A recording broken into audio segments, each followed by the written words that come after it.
kasih, selamat malam dan shalom. Malam hari ini layaklah segala pujian dan syukur kita persembahkan kepada Tuhan bahwa kasih dan pertolongannya, penyertaannya selalu nyata. Kita boleh rasakan, kita boleh nikmati dalam sepanjang perjalanan kehidupan kita dari hari ke hari sampai pada malam hari ini. Kita boleh ada, kita percaya bahwa semua karena anugerah dan pertolongan Tuhan. Secara khusus malam hari ini kita mengucap syukur bahwa Tuhan kembali memberi kita kesempatan untuk kita boleh ada bersama-sama di hadirat Tuhan, untuk menyembah Tuhan, memuliakan Tuhan lewat ibadah persekutuan doa kita pada malam hari ini. Karena itu Bapak Ibu, kita akan memulai ibadah kita pada malam hari ini. Mari bersama-sama kita memuji Tuhan dengan menyanyikan nyanyian kemenangan iman nomor 189, Dalam Hatiku Ada Gemar.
Segala pujian dan syukur ya Tuhan kami persembahkan kepadamu di malam hari ini.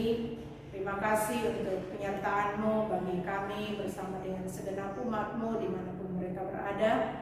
Terima kasih kalau pada malam hari ini Tuhan memperkenankan kami untuk kami boleh ada bersama-sama di hadirat-Mu malam hari ini untuk bersekutu menyembah Tuhan, memuliakan Tuhan lewat ibadah persekutuan doa kami malam hari ini. Karena itu ya Bapa, kami menyerahkan ke dalam tangan-Mu rangkaian ibadah yang kami lakukan bersama pada malam hari ini. Biarlah kiranya Tuhan akan menyertai kami, memimpin kami, sehingga ibadah ini Tuhan boleh berlangsung dengan baik di bawah pimpinan dan pertolongan Tuhan. Dan setiap kami umat-Mu sungguh-sungguh akan diberkati melalui kebersamaan kami di hadirat-Mu malam hari ini. Terima kasih Tuhan, sertai kami, pimpin kami dalam sepanjang ibadah kami pada malam hari ini. Kami berdoa mengucap syukur menyerahkan ibadah ini di dalam nama Tuhan Yesus, Tuhan dan Juru Selamat kami yang hidup. Haleluya. Amin. Bersama-sama kita akan mendengarkan renungan firman Tuhan yang sebentar akan disampaikan oleh Bapak Pendeta. Sebelumnya kembali kita memuji Tuhan dengan menyanyikan nyanyian kemenangan iman nomor 173, Pelihara Sulungmu. Kita nyanyikan ayat 1 dan ayatnya yang ketiga.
Marilah kita berdoa. Bapa kami yang di surga, kami menaikkan puji dan syukur ke hadapan hadirat-Mu atas pertolongan Tuhan bagi kami. Kami diberkati oleh Tuhan menjalani kehidupan kami, rumah tangga kami, tugas tanggung jawab kami, pekerjaan kami. Dan malam ini kami ada di hadirat Tuhan dalam rangka ibadah doa kami.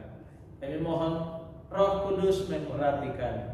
Tuhan membuka akal dan pikiran kami, sehingga firman-Mu meneguhkan kami untuk terus bersandar kepada Tuhan dalam kehidupan kami. Berbicaralah kepada kami umat-Mu ya Tuhan, karena kami telah siap mendengarnya. Demi nama Tuhan Yesus kami berdoa. Amin. Selamat malam dan salam sejahtera untuk kita sekalian. Puji syukur kita persembahkan kepada Tuhan atas pertolongannya bagi kita bersama menjalani kehidupan kita. Bahkan kita telah merayakan bersama akan karya Kristus yang kita peringati dalam Jumat Agung, di mana Ia mati di kayu salib untuk menebus kita, untuk menyediakan keselamatan bagi kita bersama. Pada hari yang ketiga setelah Ia mati, Ia bangkit dari antara orang mati yang kita rayakan dalam perayaan Paskah kita. Puji Tuhan untuk karya agung Tuhan bagi kita bersama, sebagai bukti kasih yang paling agung bagi kita, agar kita bersama hidup bagi Dia dan bersandar kepadanya. Malam ini kita akan bersama-sama berdoa, namun sebelumnya itu mari kita bersama membuka firman Tuhan. Sebagai landasan doa kita, mari kita membuka dari 2 Tawarik pasal 16 ayat 7 sampai 14. 2 Tawarik pasal 16 ayat 7 sampai 14. Saya bacakan firman Tuhan ini untuk kita. Demikian firman Tuhan. Pada waktu itu datanglah Hanani pelihat itu kepada Asa raja Yehuda. Katanya kepadanya, karena engkau bersandar kepada Raja Aram dan tidak bersandar kepada Tuhan Allahmu, oleh karena itu terluputlah tentara Raja Aram dari tanganmu. Bukankah tentara orang Ethiopia dan Libya besar jumlahnya, kereta dan orang berkudanya sangat banyak, namun Tuhan telah menyerahkan mereka ke dalam tanganmu karena engkau bersandar kepadanya. Karena mata Tuhan menjelajah seluruh bumi dan melimpahkan kekuatannya kepada mereka yang bersungguh-sungguh hati terhadap Dia. Dalam hal ini engkau telah berlaku bodoh. Oleh sebab itu mulai sekarang engkau akan mengalami peperangan. Maka sakit hatilah Asa karena perkataan pelihat itu, sehingga ia memasukkannya ke dalam penjara, sebab memang ia sangat marah terhadap dia karena perkara itu. Pada waktu itu Asa menganiaya juga beberapa orang dari rakyat. Sesungguhnya riwayat Asa dari awal sampai akhir tertulis dalam kitab Raja-Raja Yehuda dan Israel.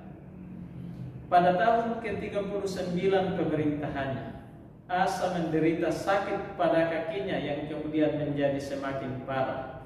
Namun dalam kesakitannya itu, ia tidak mencari pertolongan Tuhan, tetapi pertolongan tabib-tabib. Kemudian Asa mendapat perhentian bersama-sama nenek moyangnya.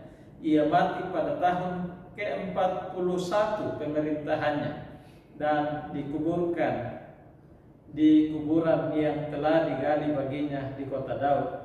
Mereka membaringkannya di atas petiduran yang penuh dengan rempah-rempah dan segala macam rempah-rempah campuran yang dicampur menurut cara pencampur rempah-rempah, lalu menyalakan api yang sangat besar untuk menghormatinya. Amin. Demikian jawab pembacaan firman Tuhan untuk kita bersama. Hidup bersandar kepada Tuhan, itulah pokok renungan kita malam ini berdasarkan ke 8 ayat firman Tuhan yang baru saja kita baca. Hidup bersandar kepada Tuhan. Beberapa pokok pengajaran yang akan kita lihat dari tema ini. Yang pertama adalah tentang pentingnya bersandar kepada Tuhan. Mengapa kita harus bersandar kepada Tuhan? Pentingnya bersandar kepada Tuhan. Yang pertama dijelaskan dalam ayat 8. Dikatakan, bukankah tentara orang Ethiopia dan Libya besar jumlahnya, kereta dan orang berkudanya sangat banyak, namun Tuhan telah menyerahkan mereka ke dalam tanganmu karena engkau bersandar kepadanya. Kalau kita membaca di pasal 14 ayat 9, di sana disebutkan tentang Sera orang Ethiopia yang maju melawan Asa dan Yehuda. Mereka datang dengan 1 juta orang dan 300 kereta. Ia sampai ke Maresa dan Asa maju menghadapinya. Lalu kemudian Asa berdoa dalam ayat 11. Berdoa kepada Tuhan yang menyatakan persandarannya kepada Tuhan. Sekalipun tentara Ethiopia demikian banyak, 1 juta orang, namun Tuhan memberikan kemenangan kepada Asa pada waktu itu. Itu karena ia bersandar kepada Tuhan. Jadi kunci keberhasilan umat Tuhan, hamba Tuhan, Raja Israel atau Raja Yehuda adalah ketika ia bersandar kepada Tuhan. Kitab pertama dan 2 Tawarik ditulis dengan keyakinan bahwa kunci keberhasilan seorang Raja Israel, seorang Raja Yehuda, kerajaan selatan, adalah seberapa jauh ia bersandar kepada Tuhan. Karena itu keberhasilan Raja-Raja Yehuda menurut 1 dan 2 Tawarik selalu diukur dari seberapa jauh ia bersandar kepada Tuhan dibandingkan dengan Raja Daud yang sungguh-sungguh menunjukkan persandarannya kepada Tuhan dalam kehidupan dan pemerintahannya. Dan ini sungguh jelas dalam kehidupan dan pemerintahan Asa pada waktu itu. Ia berhasil karena ia bersandar kepada Tuhan. Dalam pemerintahan Asa ada 3 tahapan sebetulnya. Di pasal 14 ayat 1 sampai 8, di situ dijelaskan awal pemerintahannya. Ia memulai pembaharuan rohani di kalangan Israel. Ia menjauhkan berhala-berhala. Ia membawa umat Tuhan untuk mencari Tuhan dan mendengarkan firman Tuhan. Bahkan nenek dari Asa ini dipecat sebagai busuri, seorang yang sangat berpengaruh dalam kerajaan, agar ia tidak dapat menghalangi umat untuk mencari Tuhan pada waktu itu, dan mereka diberkati oleh Tuhan. Tahapan kedua, babakan kedua di usia pemerintahannya yang ke-11 sampai 35 tahun, itu dijelaskan dalam 2 Tawarik 14 ayat 9 sampai pasal 15 keseluruhan. Di sanalah ada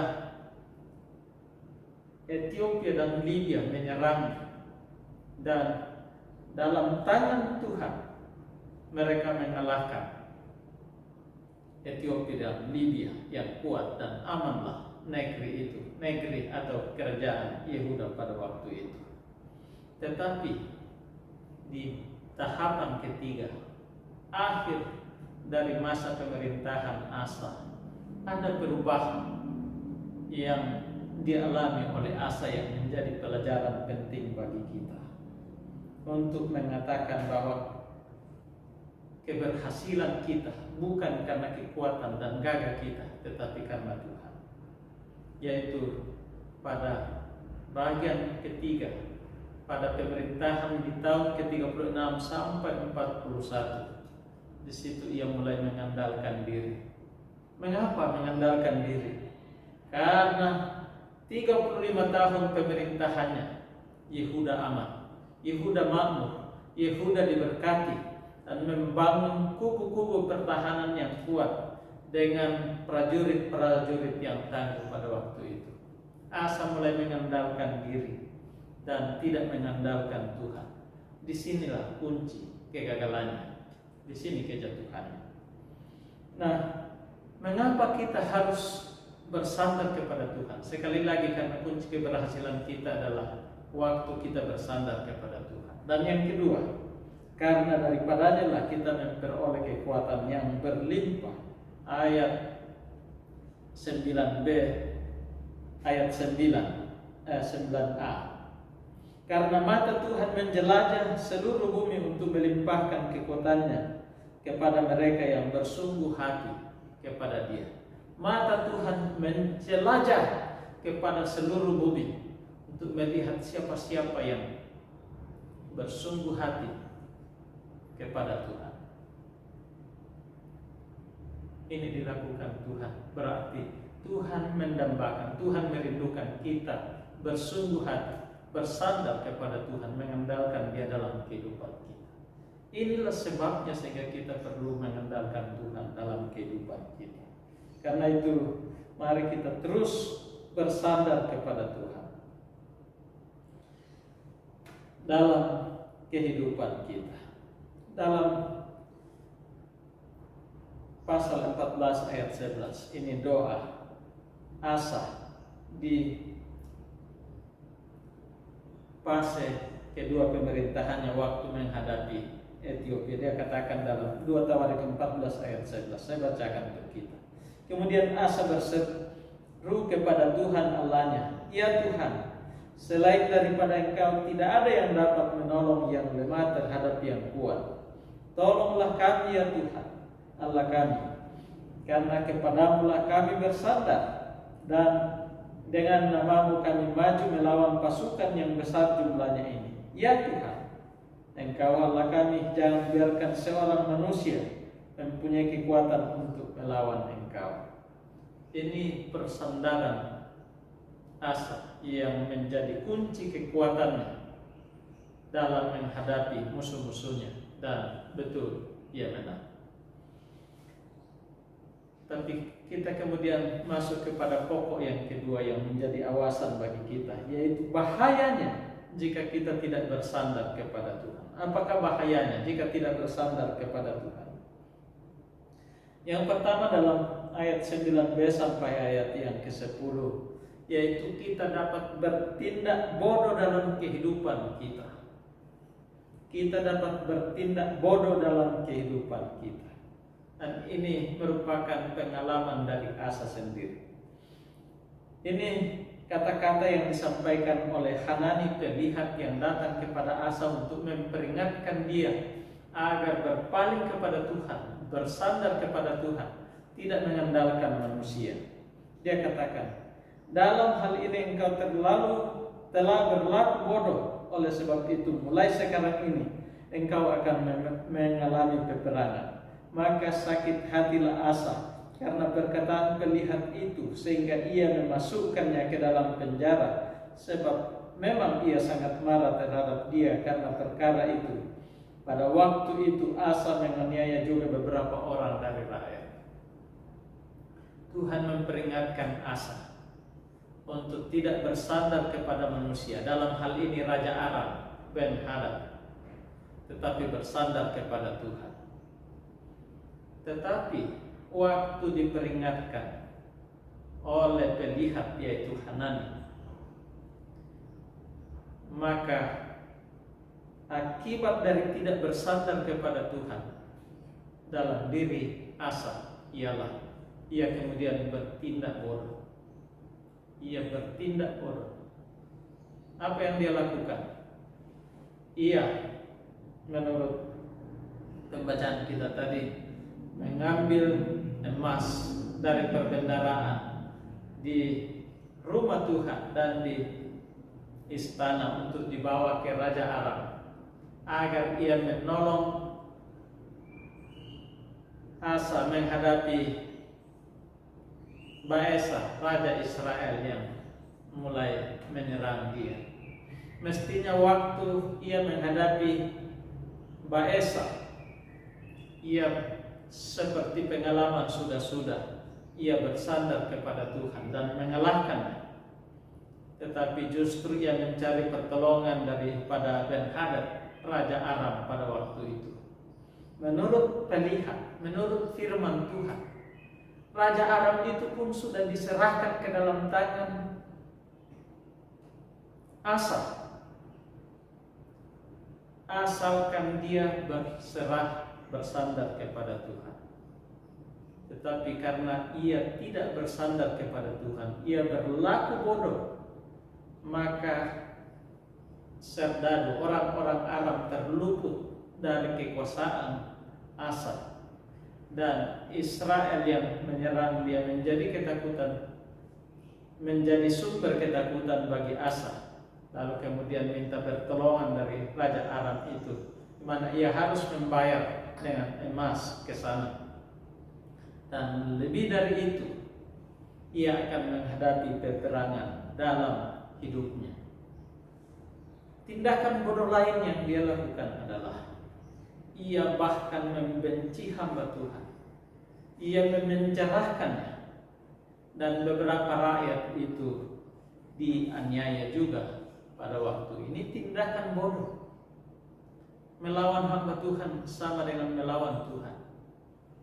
Ini karena kemarahannya. Ia berubah setia di tengah zona nyaman. Selama 35 tahun memerintah, ia begitu nikmat sebagai seorang raja. Karena waktu itu ia mengikuti firman Tuhan. Sebagaimana dalam pasal 15 dikatakan, Asyarya bin Oded dihinggapi roh Allah, dan ia menemui Asa untuk memberitakan nasihat firman Tuhan kepadanya. Luar biasa. Ia kemudian berhasil. Tetapi ia melupakan firman Tuhan. Ia berlaku bodoh, bahkan melawan hamba Tuhan, menganiaya rakyat pada waktu ini. Ini tindakan bodoh yang dilakukan oleh Asa dalam kehidupannya. dan ini tidak menyelesaikan masalah, malah menambah masalah bagi kehidupannya. Jangan berlaku bodoh, dengarkan firman Tuhan, bersandar kepada Tuhan dalam seluruh kehidupanmu.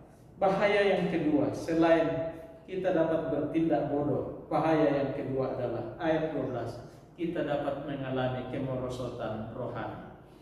Dalam ayat 12 dikatakan, pada tahun ke-39 pemerintahannya, Asa menderita sakit pada kakinya yang kemudian menjadi semakin parah. Namun dalam kesakitannya itu, ia tidak mencari pertolongan Tuhan, tetapi pertolongan tabib-tabib. Sebetulnya Tuhan memberi kesempatan kepadanya, paling tidak 2 kali di fase ketiga pemerintahannya, di mana ia mengalami kemerosotan rohani.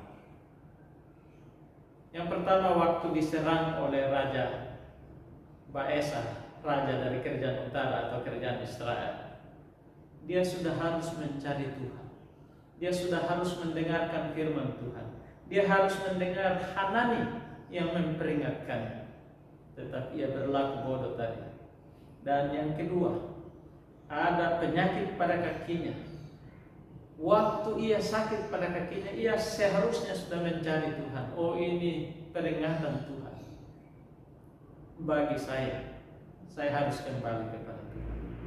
Tetapi tidak, ia mengabaikan Tuhan, lalu mencari pertolongan kepada tabib-tabib, kepada manusia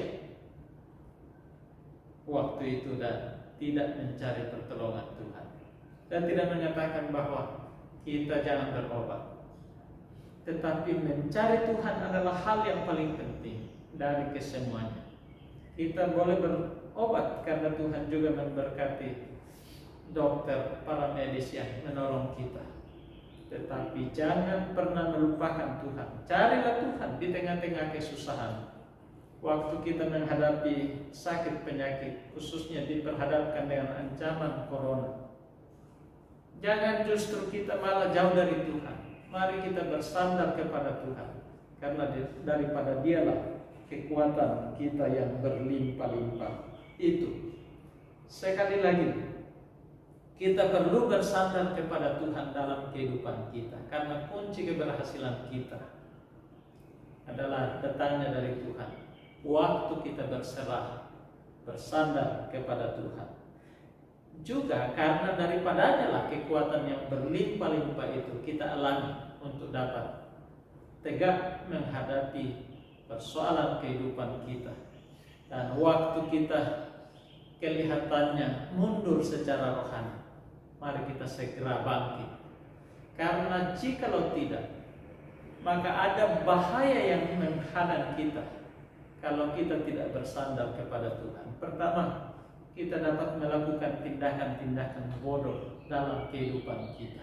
Ada keputusan-keputusan yang sangat krusial dan fatal bisa kita lakukan, seperti Asa yang Asa alami dalam kehidupannya di akhir masa pemerintahannya, yaitu tahun ke-36 sampai 41.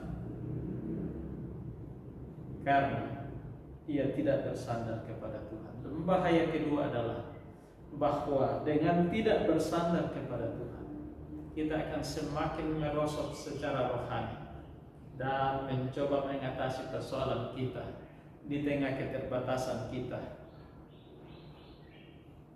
yang sangat terbatas itu untuk mengatasi masalah. Tetapi mari kita mengingat firman Tuhan. Diberkatilah orang yang mengandalkan Tuhan, tetapi terkutuklah orang yang mengandalkan manusia, baik dirinya maupun kekuatan lain dari manusia.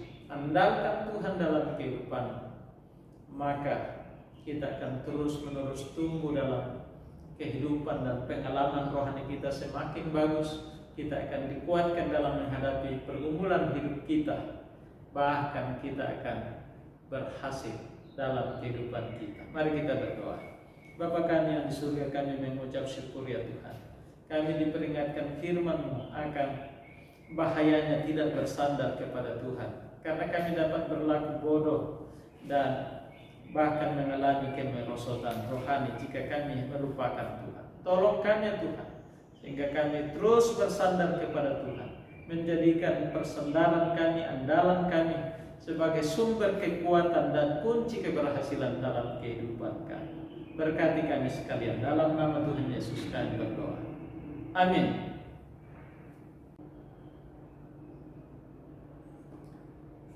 Sebelum kita masuk dalam doa bersama, saya akan menyampaikan pokok-pokok doa tambahan untuk kita akan doakan bersama pada malam hari ini, menambahkan pokok-pokok doa Bapak Ibu yang ada di tempatnya masing-masing. Yang pertama, bahwa kita doakan seluruh jemaat Tuhan dalam berbagai pergumulan-pergumulan yang ada. Kita doakan mereka yang sedang bergumul untuk kesehatan mereka. Biarlah kiranya Tuhan akan menolong, Tuhan akan menjamah. Di antaranya ada Bapak Edi Serlawang, ada Bapak Jun Tandi, dan beberapa jemaat Tuhan yang lain. Kita doakan supaya Tuhan akan menolong dan memulihkan mereka. Juga kita berdoa untuk jemaat Tuhan yang sudah lanjut usia supaya tetap diteguhkan dalam iman kepada Tuhan. Selanjutnya kita berdoa jemaat Tuhan dalam berbagai pergumulan-pergumulan yang ada yang lainnya, baik itu masalah rumah tangga, ekonomi, atau pekerjaan. Biarlah kiranya Tuhan menolong dan memberi jalan keluar untuk setiap pergumulan-pergumulan itu. Selanjutnya kita berdoa untuk anak-anak kita semua dalam pendidikan, dalam penyelesaian pendidikan di tahap akhir di tingkatan masing-masing, dan untuk kelanjutan pendidikannya biar kiranya Tuhan menolong, membuka jalan, memberi yang terbaik bagi anak-anak kita semua. Juga bagi mereka yang sedang menyusun skripsi, kiranya Tuhan menolong, boleh menyelesaikannya dalam pertolongan Tuhan. Selanjutnya kita berdoa untuk persekutuan kita, jemaat Tuhan di tempat ini. Kita berdoa supaya Tuhan akan terus menolong para pelayan yang ada dalam menunaikan tugas tanggung jawab pelayanan yang Tuhan percayakan bagi masing-masing kita, sehingga melalui para pelayan-pelayan yang ada, pelayanan pekerjaan Tuhan di tempat ini dapat terus dikembangkan, dapat terus dikerjakan bagi kemuliaan nama Tuhan dan bagi penjangkauan jiwa-jiwa bagi kemuliaan nama Tuhan. Kita berdoa mengucap syukur untuk perayaan Paskah yang boleh berlangsung dengan baik pada minggu yang lalu. Mengucap syukur untuk pertolongan Tuhan, semua panitia dalam bekerja dan mempersiapkan segala sesuatunya, bahkan seluruh jemaat Tuhan dalam berpartisipasi dalam perayaan Paskah ini. Kita mengucap syukur bahwa Tuhan boleh menolong sehingga semua boleh berjalan dengan baik. Selanjutnya kita berdoa untuk pembenahan sarana-prasarana di seputar lokasi gereja di tempat ini. Biarlah kiranya Tuhan menolong secara khusus untuk pekerjaan pembangunan toilet yang sedang dikerjakan. Biarlah Tuhan akan menolong sehingga dapat selesai dengan baik, sehingga ada tempat yang lebih baik untuk kita dapat menjalankan aktivitas pelayanan kita, persekutuan kita bersama-sama di tempat ini. Selanjutnya kita berdoa untuk pelayanan kita di sepanjang minggu ini, baik itu ibadah PIG dan juga ibadah umum jemaat. Biarlah kiranya Tuhan menolong semua yang akan melayani sungguh-sungguh diurapi oleh Tuhan untuk boleh melaksanakan pelayanan ini dengan sebaik-baiknya bagi kemuliaan dan hormat bagi nama Tuhan. Selanjutnya kita berdoa untuk pelayanan kita di cabang kebaktian Karawaci untuk pencarian ruko. Kiranya Tuhan menolong, Tuhan mempertemukan yang terbaik untuk pengembangan pelayanan ini di masa-masa yang akan datang. Selanjutnya kita berdoa untuk pengurusan sertifikat tanah gereja. Biarlah kiranya Tuhan menolong, menyertai sehingga boleh berproses dengan baik oleh pertolongan Tuhan. Selanjutnya kita berdoa untuk pelayanan kita di tingkat klasis. Kita berdoa untuk badan pengurus majelis klasis, hamba-hamba Tuhan. Biarlah oleh pertolongan Tuhan mereka semua dapat dimampukan untuk melayani Tuhan, sehingga pelayanan kita di lingkup klasis Jawa Sumatera dapat terus berkembang di masa-masa yang akan datang. Secara khusus kita berdoa untuk jemaat Tuhan yang ada di Kupang yang mengalami bencana beberapa waktu yang lalu karena adanya angin badai, hujan badai. Biarlah kiranya Tuhan akan tetap menguatkan jemaat Tuhan yang ada di sana, dan Tuhan akan menyatakan pertolongannya melalui orang-orang di sekitar mereka, sehingga kerusakan-kerusakan bagi rumah dan juga pastori yang ada di sana boleh dibenahi sedikit demi sedikit, sehingga boleh kembali normal untuk jemaat Tuhan boleh beraktivitas dengan baik, menjalankan tugas pelayanannya Tuhan percayakan. Selanjutnya kita berdoa untuk pelayanan kita di tingkat sinode. Kita berdoa untuk hamba-hamba Tuhan yang ada di sana. Biarlah Tuhan memperlengkapi mereka untuk dapat melaksanakan tugas dan tanggung jawab mereka dengan sebaik-baiknya untuk membawa organisasi kita semakin maju, semakin berkembang bagi kemuliaan nama Tuhan. Selanjutnya kita berdoa untuk pemerintah, bangsa dan negara kita. Kita doakan pemerintah kita mulai dari pusat sampai ke pelosok-pelosok tanah air, supaya mereka sungguh-sungguh dapat menunaikan tanggung jawab mereka dengan sebaik-baiknya, membawa bangsa kita semakin hari semakin lebih baik. Kita berdoa untuk vaksinasi yang terus berjalan, biarlah kiranya boleh berjalan sebagaimana mestinya, dan pada saatnya masyarakat boleh mendapatkan vaksin untuk menolong kita bersama-sama dalam menjalani kehidupan aktivitas kita di tengah-tengah pandemi yang masih harus kita hadapi sampai pada saat ini. Kita doakan untuk para medis, para dokter dalam melaksanakan vaksinasi ini supaya mereka tetap sehat, diberi kemampuan dapat melaksanakan tugas mulia ini untuk dapat menolong masyarakat untuk dapat menghadapi pandemi yang ada. Kita doakan keamanan di bangsa kita supaya boleh tetap terjaga, dipelihara dalam kekuatan kasih Tuhan, dan bangsa kita boleh dibawa semakin hari semakin maju bagi kemuliaan nama Tuhan. Demikian pokok-pokok doa tambahan yang kami sampaikan dari tempat ini. Kami silakan kepada Bapak Ibu untuk membuka ruang kesaksian dan penyampaian pokok-pokok doa di tempatnya masing-masing, dan nanti setelah itu mari berdoa bersama-sama. Doa bersama ini akan dipimpin oleh salah seorang anggota keluarga di tempatnya masing-masing. Kami silakan untuk menghentikan sejenak tayangan ini untuk berdoa bersama-sama. Nanti setelah selesai berdoa bersama-sama, boleh dilanjutkan untuk kita dapat menyelesaikan persekutuan doa kita pada malam hari ini. Disilakan kepada kita untuk berdoa bersama-sama.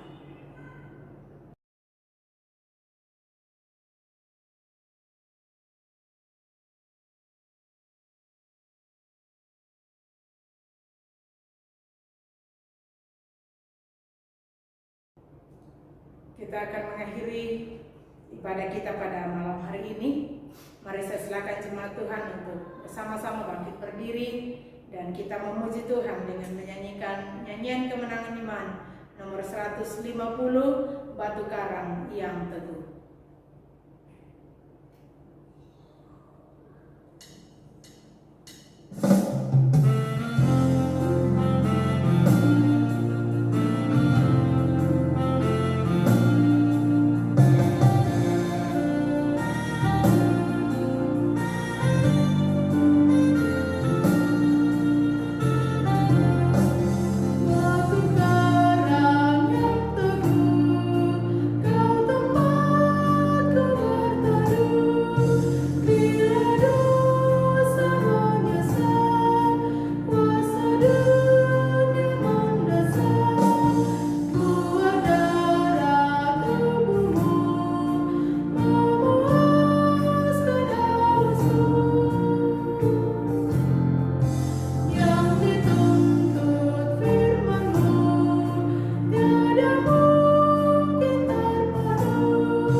Mari kita terus bersandar dalam kehidupan kita kepadanya. Di tengah-tengah pergumulan kita, apapun yang kita hadapi dalam kehidupan ini, andalkan Dia.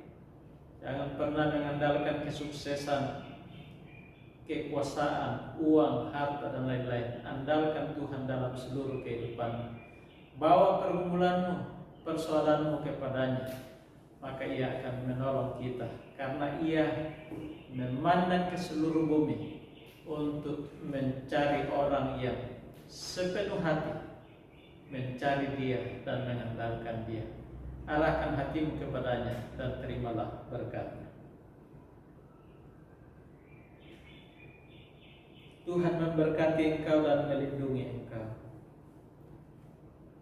Tuhan menyinari engkau dengan wajah-Nya dan memberi engkau kasih karunia. Tuhan menghadapkan wajah-Nya kepadamu dan memberi engkau damai sejahtera malam ini, bahkan sampai selama-lamanya. Amin. Selamat malam, Tuhan memberkati kita.